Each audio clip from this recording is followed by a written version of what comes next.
7th episode of the Out of Bounds podcast, presented by the Penn IUP Student Voice. I'm your host, Josh Carney, joined in studio by assistant producers Adam Clapp, Dimitri George, Kyle Condor, and our special guest, senior forward on the IUP men's basketball team, Matisse Queta. Matisse, how are you? Good. How are you doing? Good. You guys are coming off of a big win last night, 85-47. You did hear that right. A 38-point win on the road against rival Cal. What happened? Last time out against Cal, you guys lost. I believe it was a 2-point game, and you just go out and destroy them on the road. Take us through that game. We started pretty well from the get-go. We had great intensity. Everybody felt like we needed to show them what IUP was really all about. Because last time we played them, obviously they beat us at home, so it was really a really bad thing for us. It was second loss on the road, whatever. But I really think we had a great game for 40 minutes, so it was kind of a revenge. That's a butt whooping right there. 85-47. You guys shot 62% from the floor. That's a butt whooping. I think before the show you said you guys were just getting all layups. It was just all easy baskets. We did get a lot of layups because we had we passed the ball very well this game. Really, everybody, I think we had 4 or 5 guys with 10 points, something like that. Everybody just shared the ball very well, and it was just really fun to play like that. That's how you guys been doing it all year, from what it seems. Big game coming up this weekend against Gannon. I believe you guys lost to them in the first time you guys played. Was that another home game, right? We lost on the road. It was an overtime game. We actually had the last shot in the regulation to win, but it was a great basketball game for real. They showed up and everything. So I mean, we're gonna get into it a little bit later, the Tyler Ennis shot. But as a competitor, do you want the ball in your hands with the last second shot? Definitely. I mean, as a senior, I feel like it's kind of like my responsibility to have the ball in my hands. After I don't have to shoot all the time, but at least trying to create something and make sure something happens. What has the addition of Brandon Norfleet done for this team? It seems that he's taken some of the scoring load off of guys like you and Marcel Suburbio. Has he really helped out more than we see as spectators? Definitely. For not only on offense but on defense as well. He's a very tall guard, 6'4", long arms. He can, and he's a very good passer as well. So it really released a lot of pressure from me and Marcel to score the ball. And I think it took us a little bit to adjust, because when we play with Brandon, we play a little different than we used to with the first couple games. But he's a great player, so it's very fun to play with him. Now, was this game against Cal a bit of a revenge factor? I know I've been reading in the papers all week up to this game that you guys didn't really see it as that, but the beat down you put on them yesterday, was there a little bit extra behind that? Personally, I just want to win, and I just remember that they beat us. So I didn't have anything against Cal at all, but I just want to win so bad and I feel like everybody felt the same way. Just because it's the time. It's only a couple games before the playoffs, so we're supposed to play our best basketball right now, and I think we're doing it. Now, looking ahead, this is really far in the future. Say you get to this point. Do you feel this team right now matches up a lot better than years past against West Liberty, in a sense? You guys seem to be a lot more athletic than a few years past, and, they're a bunch of white boys that shoot.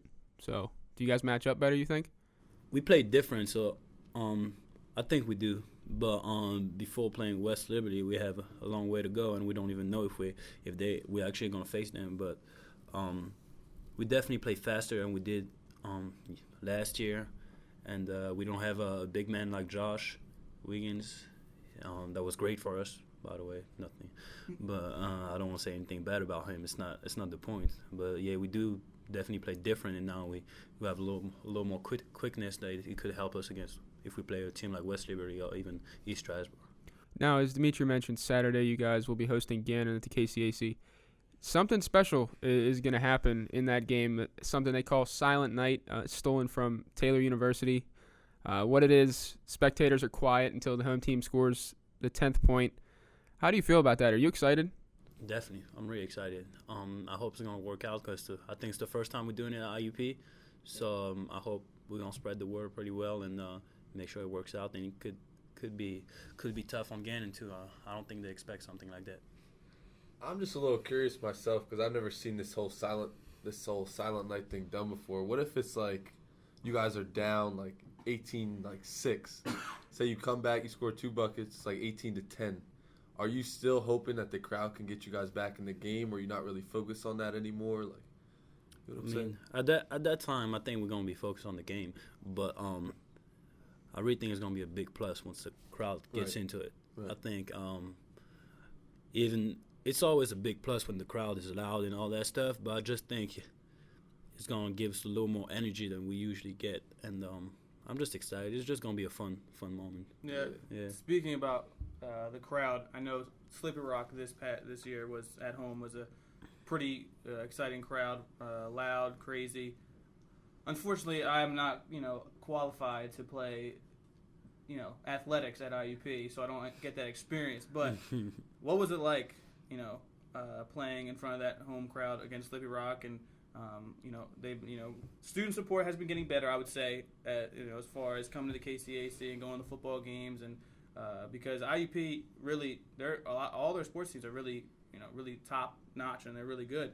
Good coaches, good recruiting, good players, and I since I've come here, I've seen every year get better with student support. So on Saturday against Gannon, even going into the playoffs and PSAC tournament, the NCAA tournament, playing in front of that kind of crowd, what does that do for you? Is that get you excited? Is it is it a factor? When the crowd is not into the game, you have to bring your own energy. You have to do everything by yourself. Just focus and play hard and all that stuff. But when the crowd's behind you, you don't even think about it. It just comes naturally. You just do the extra things and the extra little step you wouldn't do if you wasn't all the way into the game. So it's just a big plus. It's just a great feeling. I don't think it might be the best feeling ever for real. Yeah, I mean, you can almost see it when you guys are out there. Like, you alone, you could just tell when the crowd's a little bit bigger. I've been at the past few home games, and, like, you could see when the crowd's bigger, players like yourself get more into it. Like, you're getting back on D, slapping the floor, like, you know what I'm saying? Just getting real hype about it. So you could definitely just tell that when the crowd's bigger, you guys get really into it. So yeah, definitely. Hopefully we can get a lot of kids to come out to that game on Saturday. It's a revenge game for you guys. So I see some of the players are tweeting #PackTheKCAC. Is that all about trying to get students to come out, like helping give them awareness that, hey, this is what we're doing Saturday night? Is that what that is? Yeah, we're just trying to get students to come to the game. I mean, the game's at 7:30, so we'd be done by 9:30 maybe. You still got time to go out. You can even pregame before if you want to. You know what I'm saying? Like, I think it's a great way to start Saturday night. I know how much students like to party around here. So, but yeah, before we got into, before we started, the show, I was talking about kind of the relationship between the media and the athletes, and we want to get your opinion on this, and we're gonna give a kind of a sample situation here, as Kyle is gonna talk you through it a little bit. all right, so what Dimitri's trying to say is, me being a writer, like a journalist for the Penn here, say you open up the Penn the day after you have a bad game, maybe a streak of bad games. And not saying I would do this, but say you were having a streak of bad games, and I were to write in the paper, Matisse Cade is out there looking more like a Brian Scalabrine than like a Tony Parker right now. Like he's bumming it. He's out there bumming it. Like, how would that make you feel? What would you come back to me with? Like, say you saw me in the hallway. Just say you saw me in class the next day. We have some classes together. Say you saw me in class together after reading what I said about you. I mean, obviously, I wouldn't be happy about it because you're saying bad stuff about me. But I mean, if it's the reality, it's the reality. Like, I gotta accept it. But the other thing you gotta think about is that the writer only see what's going on the court. You don't know what's going on at practice. You don't know what's going on in my life, all that stuff. So, and sometimes you try not to, but sometimes it does influence your game.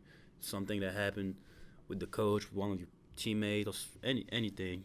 You could have a lot of reason. You got hurt, nobody knows about it. Like, you have a bad ankle, nobody knows about it. But at the same time, I would say it's your job to tell the truth. If he's terrible right now. But whenever I think whenever you play good, the media actually say it as well. Yeah, They give put it credit on. where credit is due, almost. You know? Exactly. And what I just want to say is sometimes you get the athlete when something is written about them that they feel someone's attacking them. They usually, depending on who the writer is, they'll go to them and they'll kind of just give the whole, well, you've never played. So you're only looking at it from a writer. You, like you kind of said, you never played, you don't know what goes on in the meetings in the classroom when, studying film and, if you have injuries or whatever. Do you kind of feel the same way? If I'm writing something about you and you know that I've never played the sport that you're playing, never been in battle or never been, constant under scrutiny in that spotlight, do you kind of feel the same way that the writer can't really speak to what you're doing because they've never been in your situation? I think we had this talk a little bit in class the other day, and I feel this way for real. I think if you've never been in this situation, you don't really know what's going on. You can Have an opinion? You can definitely have an opinion about it. You can know pretty well what you're talking about because you've seen it all. You've seen everything that happened. But I just think you don't realize Behind the scenes. behind like what's really going on. Right. I know it's not your opinion, but I feel you. that's how I feel feel. Like you can. That's what I'm saying. And that brings me back to the whole Jalen Rose situation. A guy who, in the national media, I respect the hell out of. But a few weeks ago, Kyle, you took a screenshot of his tweet saying that if you've never played the game, you're not an expert. Like, how can you be a self-proclaimed expert? I kind of disagree with that. I don't think I'm an expert when it comes to sports, and I don't think any of us in here do. But that doesn't mean that just because I don't play at a professional level that I don't understand the game in a sense. You know what I'm trying to say? No, definitely, I agree with you. And I think that Matisse is saying we don't see what goes on behind the scenes. So, like, we don't know what a player might be going through during practice. And So we don't know. And not just about basketball. Yeah, and his like life. And, like, if I were to write, Matisse is bumming out there, like, I sit there and make him look like he's not out there working hard. Like, just because he's not making his shots. What we say. Yeah, just because what we see is him not making his shots and not how hard he's working at practice. So I guess I see a little bit of both sides. And I don't think that I'm some sort of expert either. I don't even think, like, a guy like Bill Simmons, who's an NBA quote-unquote expert, is actually an expert. I just think he knows, like, all the insides and outs of what happens on the court and not in practice. And I feel like it's definitely tougher for a college athlete because you're not only an athlete, you are in school. You do have real life situations that you have to deal with, and you're not professional. You're not getting paid, which I'm sure, I don't know if you have an opinion on that, but that's a whole other story for another day. But, you're in college. You have classes, you have other obligations, and you're not just an athlete. So I think in Matisse's defense, there are other things going on in your life that could affect your play. Dimitri, you brought up a great point. Why don't we ask Matisse right now? Listen, I was going to say this for another day, but we can talk about it. We already gave our take. We're going to give Matisse the floor here to say whether or not he thinks college athletes should get paid. I mean, I'm a college athlete, so you probably already know what I'm gonna say. I think we should get paid at least a little bit. What I see is I don't know about Division II basketball. What I see as a Division I, the school makes millions and millions and millions with students, and I think we should get at least part of it. Especially a school like Gonzaga that you came from. Basketball is, Yeah. correct me if I'm wrong, it's really huge. the only sport that's like that big there. Yeah, we don't even have a football team. Okay, so you guys don't even have a football team. So I'm assuming that basketball brings in almost all The revenue. all the revenue there. for the school, most likely, yeah. So like you played there, and I don't know how life was. Did they allow? Did you work? Did you like? No, it's just, I mean, technically we're already getting paid because we get a scholarship. We don't have to pay for anything, food or whatever. So in some way we're already getting paid. But I feel like if we could get a little extra, that would be all right too. Yeah. Fair enough. Hey, that's why we brought him on. I mean, I know it's regular student probably think that, damn, they don't pay for school, and now they want more extra money. How about just get a job or something like that? But I mean, it's just how I feel. I feel you, man. I mean, It's tough. It's a sticky situation. I see the point where, yeah, people are going to need money for food, stuff like that. And as a college athlete, it's hard to have a job. You hold a job right now, and I'm sure at times that's stressful trying to balance a basketball schedule, a student workload schedule, and then, oh, hey, I have to go to work. So I'm of the opinion that I think athletes should get like a weekly stipend for money, or for, say, if they have a car, for gas. But There's so many variables in the situation that I think it's hard for anybody to come up with a real, like a good solution to this problem, because, like I said, there's so many ways you can divvy it up or you can think about it, but to find a common ground for everything to kind of like work, it's hard. Totally, for real. It's just so, unfortunately for you guys, it's just so far away in the making that like it's probably not gonna happen anytime soon. That's the thing. They're just talking about it right now. I mean, last year or 2 years ago, maybe they just started talking about it. I don't think it's gonna happen for them. Once it really blew up is when they stopped allowing high school basketball players to go straight to the NBA, because most of the guys that were doing that were the guys that were struggling financially. So they were just like, I gotta get straight to the league. I gotta feed my family and stuff like that. Now they can't do that anymore. I think that's when the discussion came up.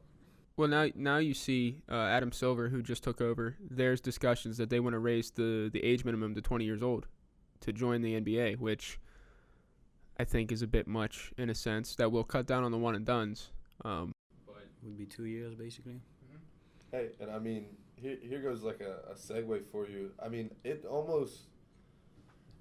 I would rather them just allow high school players go straight to the NBA, because you have guys out there like Andrew Wiggins, and he knows he's going to the league right after this year. I feel like he's not as adapted to Kansas as the rest of the players on his team are. And then you look at guys like Tyler Ennis, who really are giving it their all, but are they really when they know they're going to go to the league the next year anyway? And you might as well just let them go straight to the NBA when they want to. That way the kids in college are out there giving it their all. But speaking of Tyler Ennis, you want to swing that over to the next subject? I do. Matisse, obviously you had a game last night, but I'm sure you've seen the endless reel of highlights from that. If you haven't, check out our Vine on our Twitter page. It's got mad love last night from it, but they're just promoting. Sorry about that. That was great. I was going to do that. But last night, 4.4 seconds, Tyler Ennis catches the ball, dribbles up court, just buries a 35-foot shot to win the game. Who right now do you think is the best freshman in the country? I mean, because Tyler Ennis has a legitimate argument for it, in my opinion. Do you say that because he's on the number one team in the country? No, I just looking at what he's done all season long. I'm not disagreeing, I'm just asking. No, from day one, he's been legit. Right. He's up there, but I don't think he's the best one. I think Jabari Parker is the best one right now. Ooh, no. Look. I said Jabari Parker's good. We've talked about this before. I think that Jabari Parker's good. He's going to be a superstar in the NBA. Talent-wise, he's good. I just think that he's not playing Duke basketball. So who's and that's why they've been losing some games. Who's better? If I had to say who's better, I would probably say Julius Randle. That's a man amongst boys right there. I mean, it's just more physical than anybody else. Yeah, he's physical. In the NBA, everybody's just like him, so I don't think it's going to be that good. Yeah, but I think Julius Randle's going to be just on par with like players like DeJuan Blair, who are going to give him the works, like just because they're as strong as him. I think Jabari Parker is like a guard and a big man in one. That's what's going to make him special in the NBA. I just think that Duke plays team basketball, and Jabari Parker is like more of an NBA style. He needs to kind of just take the ball for himself. I think he should have went somewhere like a Kentucky, where he could have just took over whenever he wanted to. But I think the fact that he's not really playing Coach K's system, like team basketball, is what's dragging Duke down a little bit. Duke needs time to get better, I think. They're going to make a little run at the NCAA tournament. Me too. And I think that's once Jabari Parker starts to figure it out a little bit. And not that he hasn't, because he's scoring all the points in the world. But you talked about Northfleet. It took you guys a couple games to play with him. Right. And it takes time. It's natural, a new player coming in with a different skill set. It takes some time to build some chemistry and some camaraderie. What is it about Jabari Parker's game that you like so much? He's got everything. He can pass, can shoot, can dribble, can post up, can face up. It just has everything. He can jump like. He's a beast. Yeah, saying going off that, is there a guy in college or professional that you try to emulate your game after? First of all, I'm not quick enough to look like an NBA player, so I wish I was. But if is there someone you watch and you that in like I said, college ranks or professional that you just like being French? I like Tony Parker. Yeah, I was Being good. That's why I French. brought him up earlier. Yeah, I threw that in. I snuck that in there earlier. I saw your face light up when I said Tony Parker. Have you ever gotten a chance to play with anybody like that, Tony Parker? Have you ever gone to like a camp of his or anything? No, I never. I mean, no, I never really went to their camp or something like that. I was just a little too old for all that. But I took a lot from his game. I try to take a couple of his moves and things like that. That Euro. I definitely see some of the passing that you do come from him. Oh, definitely. I mean, when I was growing up, it was the best. So he got 2 NBA titles when I was still in high school. So I feel like I had to. I feel like I was gonna say, going on the passing, you're a very unselfish player. I'd say. Do you take? Obviously, you want to get your points, but I know your ultimate goal is to win the basketball game and win it all, whatever. As a basketball player, do you like making others better around you? Do you take pride in dishing out X amount of assists a game, or do you really just play within the system and play within what coach wants? I don't. I mean, obviously, I do what coach wants, but I just play the game how it's supposed to be played. I'm not gonna show up and be all right. I wanna get 2 points right now. I just trying to create something. If I have to score, I score. If I have to pass, I pass, and I just let the game come to me.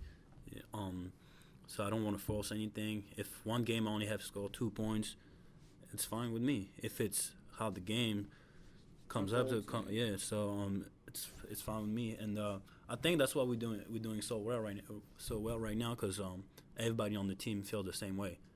Everybody just play the game how it's supposed to be playing. That's why last night everybody had like double figures because everybody was just passing and it was just how the game was supposed to be played, and it was great. That's how you guys always are, man. You guys play so well as a team. You got all these players in double digits, like every game. It's just that's how you're gonna win at the D2 level. That's one of the reasons you guys are 20-2. I mean, that's what Coach Lombardi tells us every day, and that's what we practice every day. Just make sure we share the ball and play good defense. And I think that's what Coach K's system is at Duke, which is why I love the fact that Jabari Parker's doing what he's doing, but I just think he needs to play more like how you guys do. Get everybody some buckets. You know what I'm saying? Getting back to our original point before we let you go, Matisse, you mentioned earlier that you like to play within the system.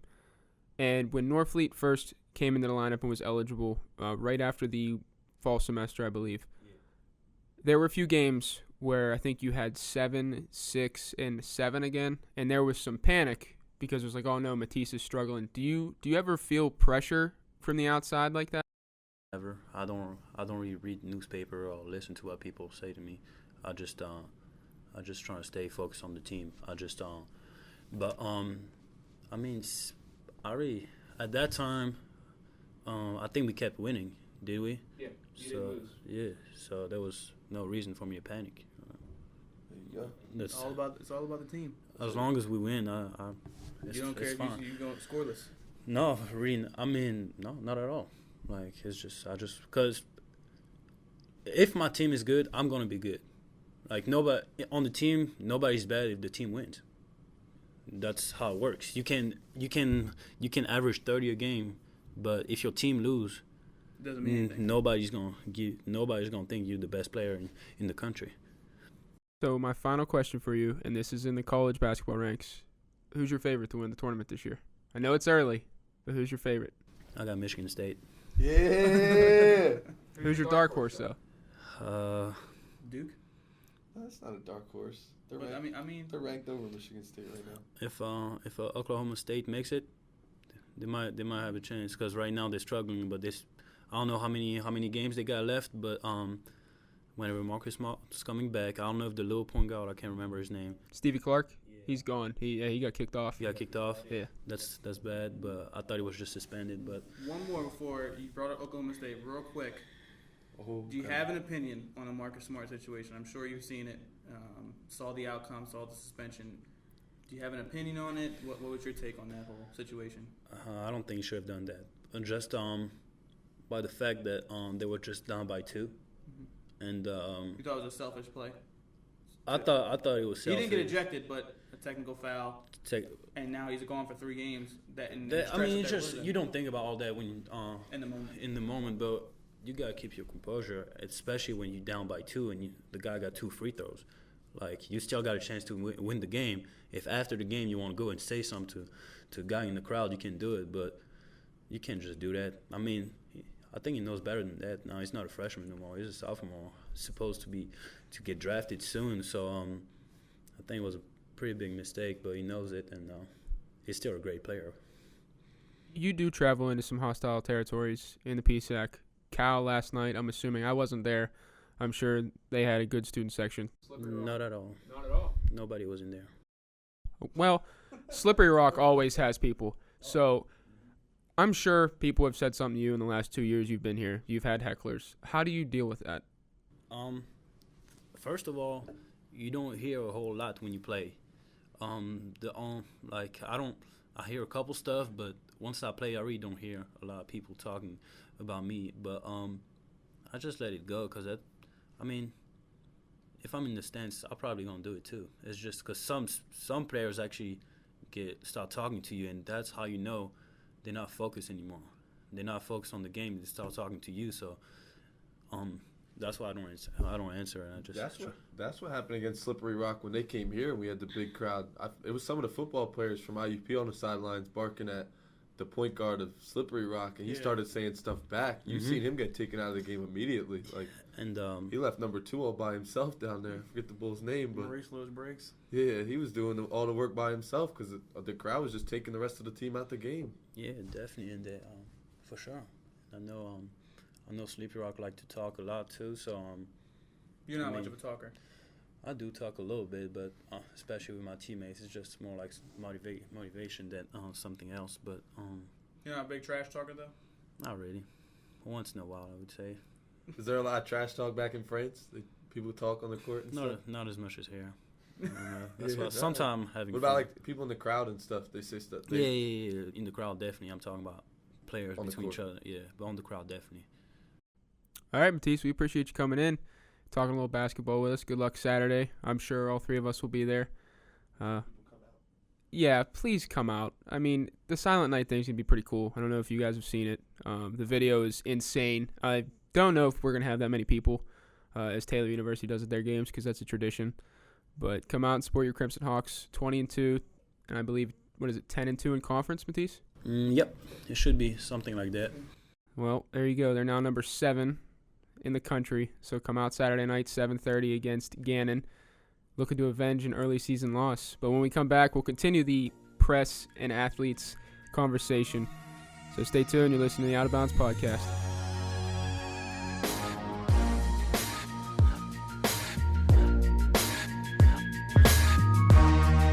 What's going on, everybody? It's Kyle Condor. Just letting you know the Out of Bounds podcast is brought to you by the Penn, IUP student voice, with music provided by Beats by the Passion, High Five. Don't forget to holler at your boys on Twitter at TheOOBP, and you can also check out our podcasts at thepenn.org or on iTunes.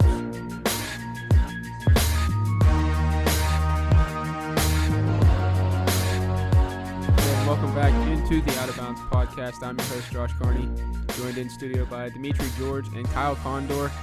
In the first half of the show, we had senior forward Matisse Keita of the men's basketball team here at IUP talk about their win last night against the Cal Vulcans, 85-47. That was on the road. Matisse also touched on his thoughts regarding the athletes and the media and their relationship. And guys, that's where I want to go right now. I know 2 of us in here are journalists in a sense. Another one is getting there, is working his way up. My thoughts, I'm going to hold until the end. But Kyle, I want to start with you. What is the ideal relationship between athlete and reporter? I've always been like, I don't know, what do you call it when like you don't want to be mean? I don't know. Well, you want to remain professional. Objective, It's like, kind of, in a way. I don't know. I have sympathy for these guys. Like, I love sports, and like I was an athlete in high school in the past, and I kind of do know how it is to like struggle out there. So I don't want to sit here and say the things that I said to like Matisse. Obviously, that's not something I would say. I was just using it as an example, but like, He's right. Like, you don't see what goes on in practice, so you're really gonna sit there and say like so and so's a bum. I totally agree with that. Like I said, my only problem is what I said about when an athlete has the first thing they say is, "Well, you've never played, so you don't know." I understand that we are not a professional or college athlete, and we don't see everything. But that does not mean that I don't know. Like, to me, what I get from that is we shouldn't even be given a voice to speak our own opinion on on what's going on. Honestly, I get it. Like, we're not the athlete. We don't know what goes on every day behind the scenes. But again, I still have an opinion. I still have a voice to say what I feel, and I'm gonna tell you how it is. And I think, like he said, if he feels like if he's playing, going through a rough stretch, and somebody says Matisse is struggling right now, he's playing like garbage, he said he has to accept that. Yeah. And then I think that's what I would draw the line. I would never attack a person personally, or his, what goes on in his life. My job is, if I'm reporting, is on him as a basketball player. That's what I'm going to do. Well, yeah, and you heard him. He was like, you guys have a job to do, so like you're gonna have to do whatever it is you have to do. Just like how it is with any other profession there is out there. If there's something bad, if you got to be the burden of bad news, you got to be the burden of bad news. And that is where my stance is. I have a job to do. And if my editor's calling for a controversial piece, I have to write it. Now, in a sense, it may not be my exact opinion, but at the same time, you have an assignment to do. Now, columnists like myself, I write opinion pieces, okay?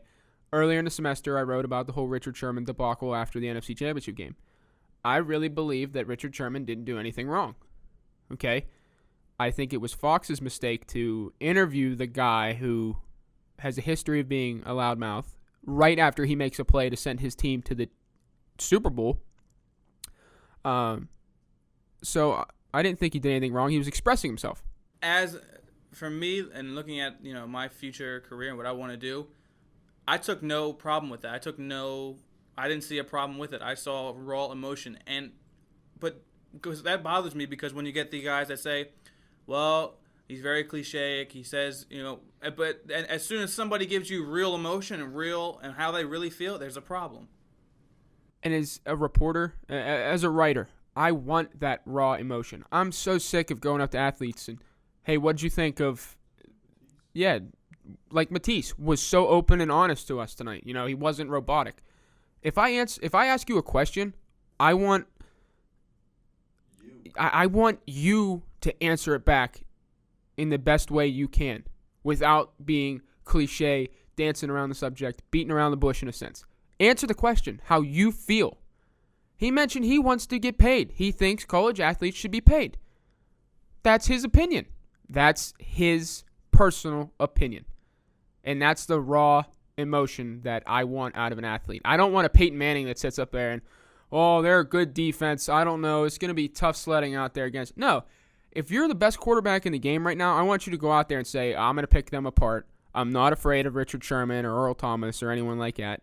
But that'll never happen because it's Peyton Manning. But I like those athletes that are out there that aren't afraid to speak their mind. That's what I want. Yeah. That's news. That's what makes us keep our job, like without athletes being true. They're news generators. That's what they are. Yep. But to me, I don't think athletes should ever have a problem with a reporter attacking them on the field or on the playing surface. Here's where I'd have a problem is if I were an athlete, I have a problem with the reporter who said what they had to say and didn't back it up.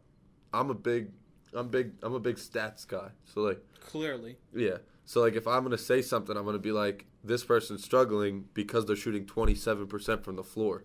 I'm not gonna be like, this person's struggling and they're struggling. You need to have something to back it up. And if the reporter who is pretend the reporter was writing about me, if they said something and didn't back it up, I'd trash the article. I'd be like, this is garbage because they have nothing to back it up. Well, then I don't disagree. I couldn't agree more with you. If a guy is writing about a player but really has no facts or stats behind him, and he's just going because he has he just doesn't like that athlete, then that's when I have a problem with it. The first example of this that comes to my mind is the Jadeveon Clowney situation this past year. First game out against, I believe, who did they play their first game of the year? It was on ESPN. North Carolina. It was North Carolina, South Carolina. Clowney was sick the whole week building up to that game. Okay? Gets hurt first quarter, something with his foot. Reporters or columnists from CBSSports.com, ESPN.com, SI.com come out and say he's loafing it. He doesn't want to get hurt so he can make, boatloads of money. And then Steve Spurrier comes out and says Jadeveon shouldn't even have played. He was dehydrated, sick the whole week, didn't practice. He went out there to be a decoy in a sense. Now, granted, things progressed down the line and he wasn't really playing. What kind of Matisse said, if a guy got an ankle injury that no one knows about and no one speaks about it and it's not brought to the forefront, and a guy's struggling, but you wouldn't know that he had an injury because it wasn't brought to anybody's attention. And speaking of not really seeing what's going on, I was watching something on Grantland today. It's what Bill Simmons and Jalen Rose do. It's called the Birdmaster. It's like the NBA report every month. And they mentioned Carlos Boozer, how he's sitting out with a calf injury. And Jalen Rose, to me, kind of called into question his exact injury. Like, oh, you have an injury that no one can really tell if it's hurt or not. Like, questioning Boozer's competitiveness. And to me, that was kind of a shot at Boozer. And as a spectator, I didn't appreciate Jalen Rose doing that. I think Jalen Rose was just trying to make news out of that. But you don't know what's going on with these athletes unless you're in the locker room every day, talking to them every day, have direct contact. Like, I'm talking like exchanging phone numbers and, hey, we're friends outside of our respective jobs. You know what I mean? But you don't know what's going on with their family, whether it's immediate or, outside family, cousins, stuff like that. There could be stuff going on. But for me, if you want to attack an athlete and criticize them in a column, do it for what they're doing on the field. Once you start dragging family into it or outside stuff, no need. There's no need. That's my stance on it. I like to keep good relationships with athletes because they're going to be my sources to go to when I need to write a story, whether it's a game recap. Yeah, whether it's a recap or, hey. Martin Richie on Incognito thing? Yeah, or, hey, coach gets fired. Can I talk to you? What happened? Why did he get canned? I'm not going to be one to trash someone. And I think athletes will respect reporters more if they do their job. And if they don't, I don't think an athlete would want a reporter to sit there when he's having a bad stretch to be like, Matisse I'm just going to use Matisse as an example. Matisse is playing. He's not playing horrible. It's the team around him. If I think an athlete will respect the fact that a reporter understands the relationship that they have, and if he's having a bad stretch, he puts it out there, and he's not afraid. And athletes, I think, just like I said, anything personal outside of the court, the field, the rink, hockey. Didn't know if you caught that. I think it's fair. I think everything inside the lines is fair game. If you get into personal life, I think that's where you got to draw the line. And guys, we talked with Matisse about paying student athletes. Jadeveon Clowney said that if he were to get paid in college, he'd still be a South Carolina Gamecock. Obviously. But that's not news to me. I don't understand why it would still be. Because if an athlete's getting paid, but I don't think they're getting paid NFL dollars. No. Hopefully not. So, I get what he's saying. Obviously he might stay another year, but I don't know if it's like. I think he puts on a better performance this year, and I think he has higher numbers. But he's talking about supporting his family. He's not going to get NFL dollars in college. Just go to the pros. You're going to make millions just by getting picked. But guys, I do want to move on to the big game from last night. Syracuse, number 1 in the country, on the road in Pittsburgh against number 25 Pitt. One of the better games I've seen this year, in my opinion. Pitt fans are crying still inside after Tyler Ennis's 35-foot shot. Unbelievable. Just crushed it. It was great to watch. I mentioned to you, Kyle, if it were possible to strain a groin from jumping out of your chair and screaming in joy, no, I did it. I'm serious. You were that high? I was that happy. I caught a lot of grief on Twitter because I'm a Pitt hater. But I can back it up because in this area, Pitt gets overhyped. They get too much credit. I will say this. I didn't mean to cut you off there, Kyle. Pitt played better than I thought. Yeah. Yeah, they did. And I gained a little respect. Yeah, I did. To me, when I looked at that game, and I know we're going to get into it a little bit, Syracuse showed some flaws. And was it a great shot by Tyler Ennis? Absolutely. Yeah, it was. But I don't know if he's going to make that every time. I doubt it. It's highly doubtful. No, he won't. A great shot by him, but to me, you look at that shot and you look at that game as Pitt really controlled it. I mean, Syracuse didn't get a lead until how late in the game, Kyle? Well, they had a lead, I think, early on. 6 minutes into the game, and not one until Tyler Ennis hit that shot. No, they had one because remember they went up one. Oh, yeah, they went up 55-54. Pitt came back the other end. But here's the thing. You said that they get overblown in this area. They get overblown in the whole country. Yeah. They are ranked. But they've yet to beat a ranked opponent. And they're not undefeated like Wichita State. They have 5 losses to Virginia. Yeah. They've played close games versus Miami and Virginia Tech, who are awful in their conference. This team does not deserve a ranking. And now, after they only lost to Syracuse in a close game once again, they're probably going to get moved up. So they're going to get moved up after a loss.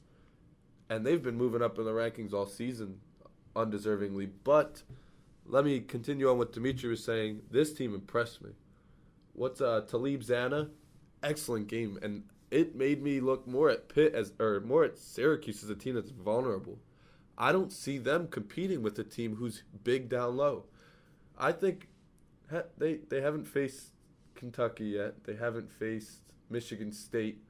Well, you said it last night. Adrian Payne will tear them. Adrian Payne would go to work on them. I think Deontay Christmas.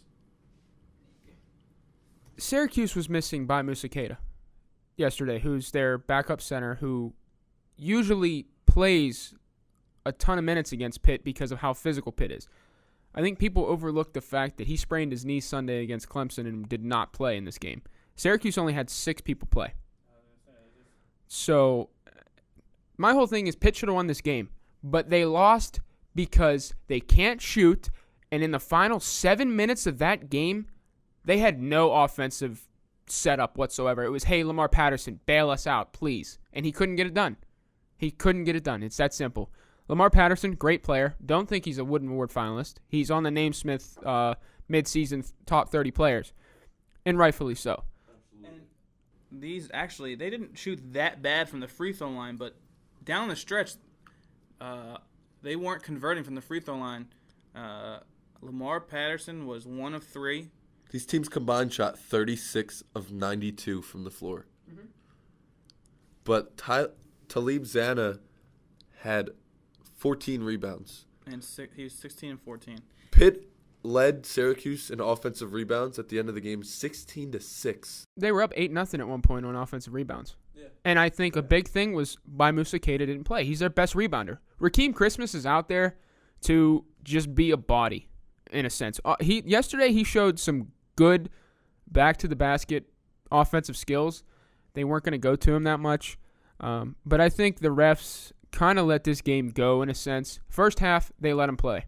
Second half, everything was called. I mean, there was one play. Patterson went down the lane.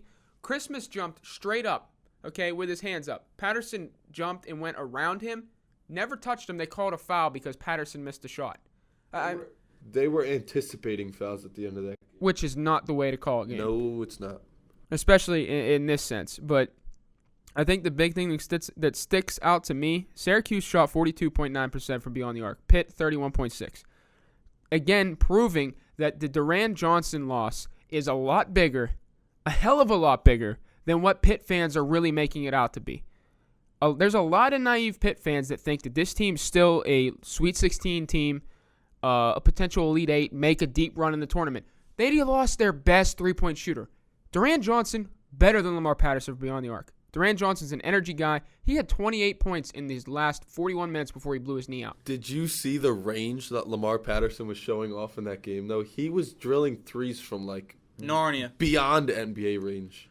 There were some threes that he threw up like, let's beat the shot clock here. Here's what I would say, and I was talking to Kyle about it. Obviously, we watched the game I together. know what you're going to say. Pitt was very patient. Yeah. And they really worked the shot clock. I don't think they should have been. And here's my thing. If you let Syracuse settle and set up in that zone, you kind of have to be patient. If you're able to get out in transition, you have to. If you get out of the rebound, you got to go. You're going to have a lot more success against Syracuse if you're able to get fast break points and in transition. To me, when you looked at that game, Pitt was very patient. They worked the shot clock, a lot of extra passes, unselfish. And yes, at sometimes it got down to 2 seconds on the shot clock and they chucked something up and sometimes it fell. And that's going to happen. And they, but I can't, like I said, I give them credit. They played better than I thought. Like I said, Syracuse, Trevor Cooney was 3 of 8. And all of his attempts, if I'm reading this correctly, was from beyond the arc. That's what he does. That's his. And I know, but there's a time, and I think it was, I can't remember exactly what point in the game. It was late. But I think it was before C.J. Fair hit that shot. The 3? Yeah. Where he threw a cross-court pass to Cooney wide open? Is that what you're talking about? Cooney chucked one up that I thought was premature. Oh, he's the man, though. That's what he does. I know, but I thought it was there was still a lot of time left. I think they were down by 4. That's and I think he was trying to get it all back in one shot. It was against Notre Dame when he went 9 for 12 that tied the school's record. Mm-hmm. Yeah, so Cooney's the man. Back off. I'm not. Trevor Cooney's the X factor on that team. But the thing is, if a team is on against Syracuse, I think I mentioned Kentucky earlier and like how big they are down low. That's a nightmare for Syracuse because I think you can shred the 2-3 from outside if you have shooters, and that would be James Young of Kentucky alongside the Harrison brothers, and then Julius Randle and Cauley Stein are going to tear them up on the boards down low. So I think if Syracuse sees a team like Kentucky, they're going to get trashed, at least from what they looked like last night. And keep this in mind. I'm a Syracuse fan. Do I think they're the best team in the country? Not at all. Really? And I also think Pitt heard all the doubters and heard all the comments and all the critics talk about how they don't even deserve a ranking. And I think they really put all they had into that game last night. And I'm going to say this. I think Saturday they go on the road and lose to North Carolina. Letdown. I really do. I think it's going to be a huge letdown because this was a heartbreaking loss. You're at one point, 4 seconds to go, thinking, we're going to knock off the number 1 team in the country. And then freshman Tyler Ennis just says, no, you're not, and just drills one. Yeah, and UNC's coming into this game against Pitt on Saturday ready for Duke. And that game didn't happen. Yeah. So they're coming into this game ready for Duke, but they're getting Pitt. I believe North Carolina's on a 6-game winning streak in the ACC. A lot of people wrote them off, but Roy Williams, a great coach, and he's figuring it out. I'm a UNC fan too. There's a lot of teams I like out there. We mentioned one earlier, Oklahoma State. They got shellacked by Texas, but that was without Marcus Smart. But Saturday, when Pitt goes to North Carolina, I really think they're going to be in for a letdown. North Carolina has the bigs to match up down low with Pitt. They can be physical when they need to.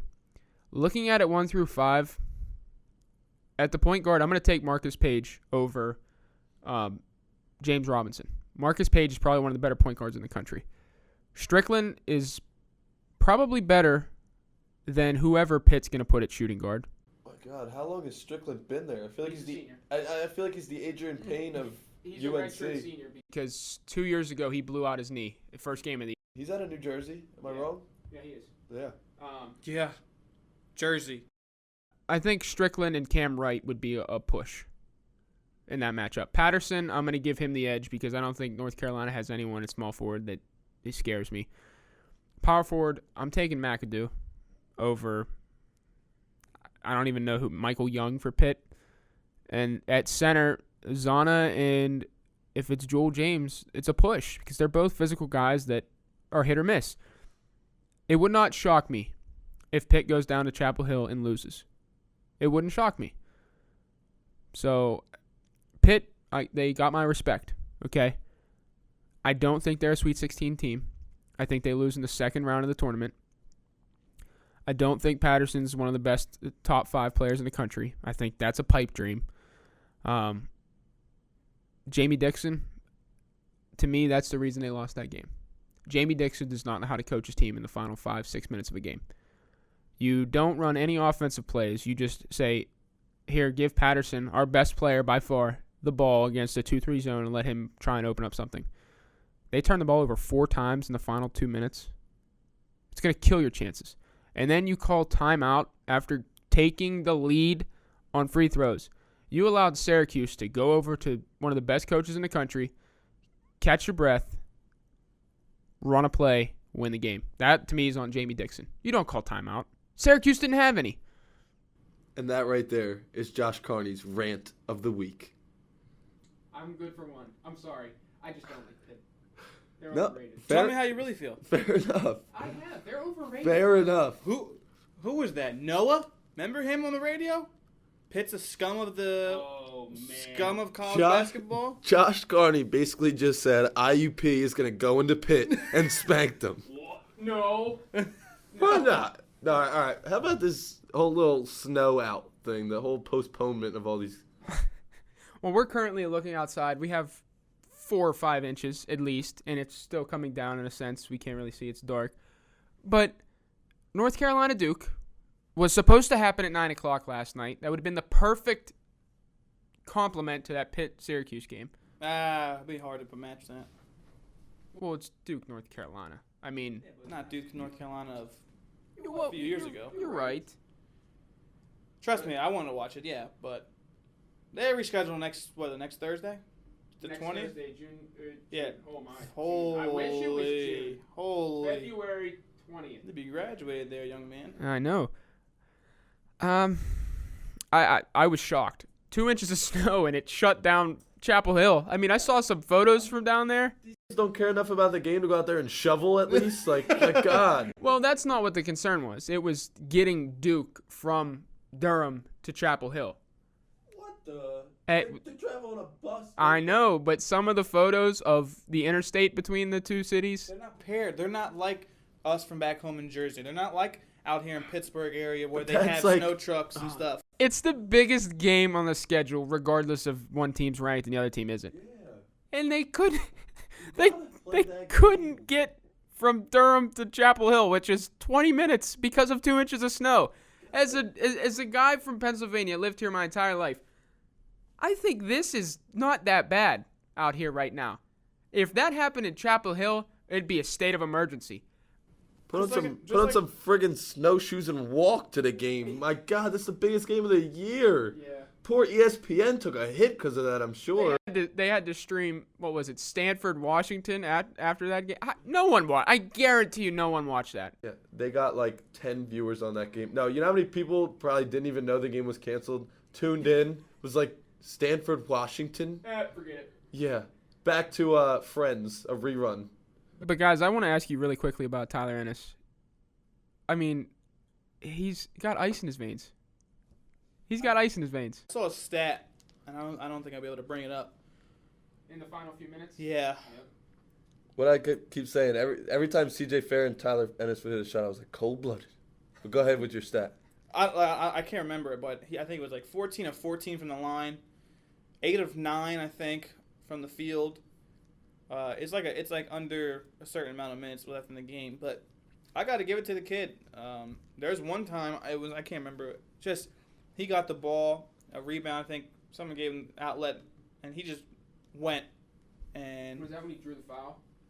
Yes. Like 2 minutes left. I don't know. I can't. It was early in the game. Oh. Pitt was kind of. I think they were up by like 6 or something like that. And he just took the ball and went right coast to coast and he was so fast with the ball in his hands and was able to. And a good thing. What I like about him is he finishes at the rim.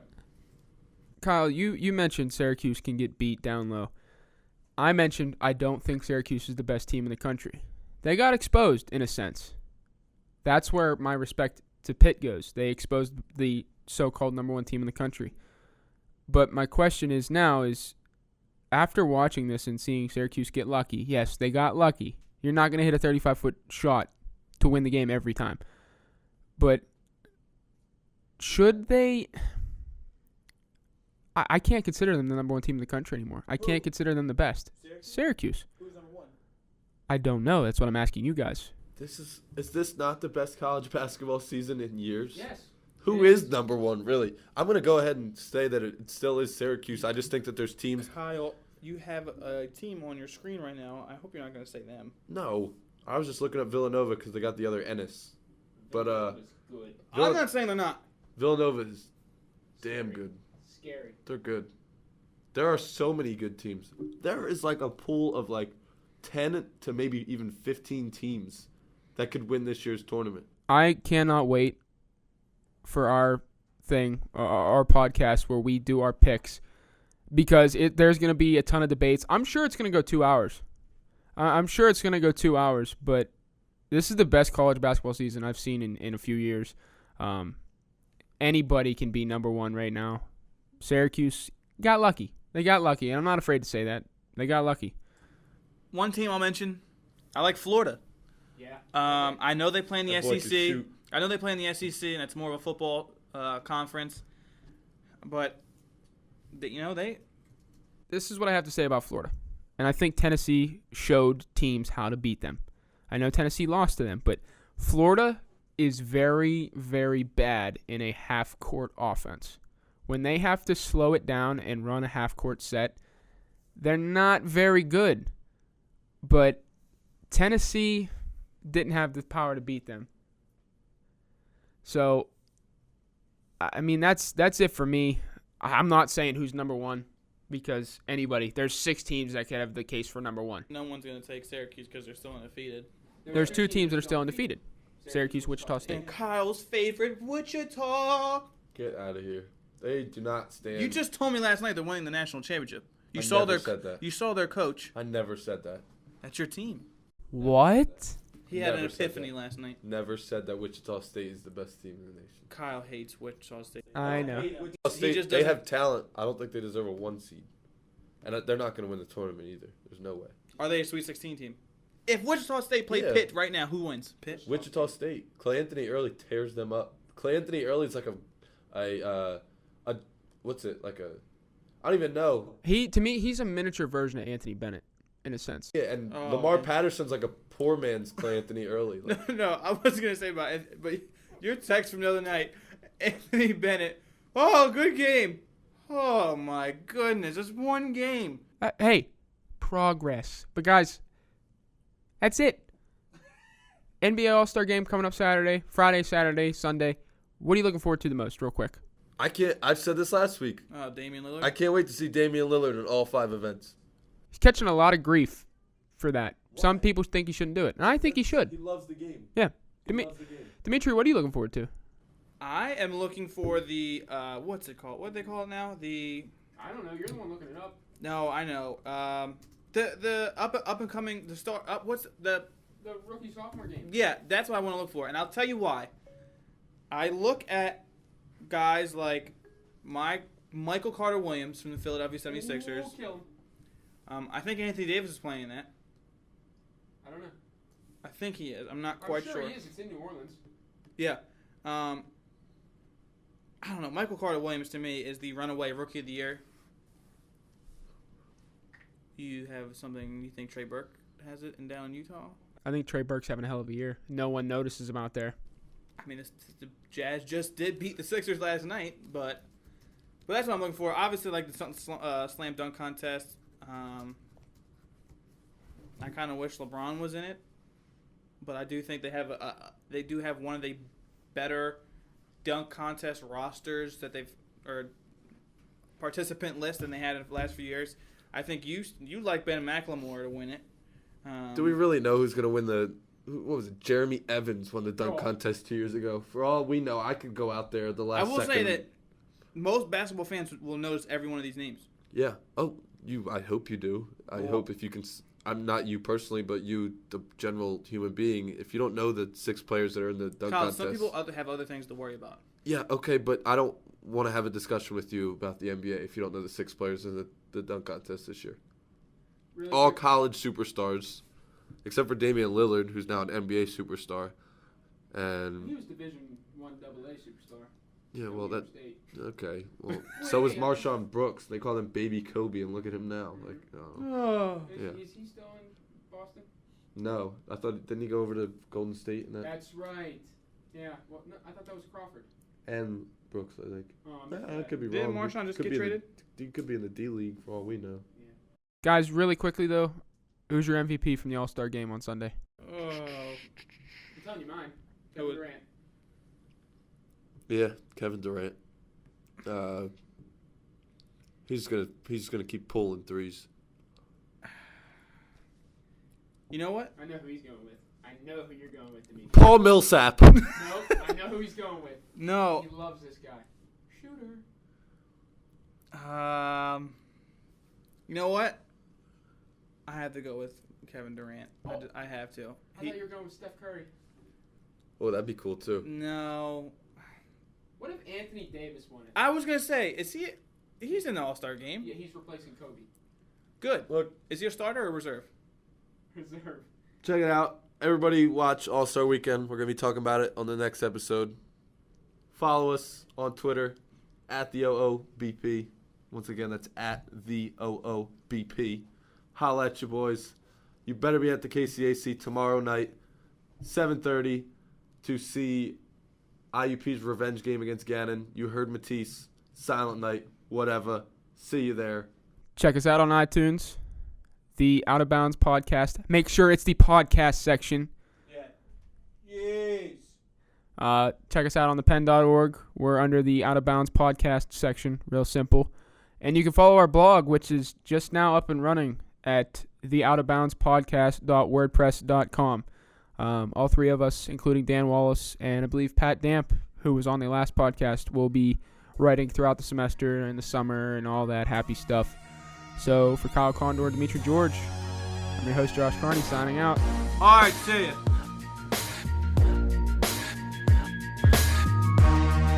What's going on, everybody? It's Kyle Condor. Just letting you know the Out of Bounds podcast is brought to you by The Penn, IUP Student Voice, with music provided by Beats by The Passion. High five. Don't forget to holla at your boys on Twitter at the OOBP, and you can also check out our podcast at thepenn.org or on iTunes.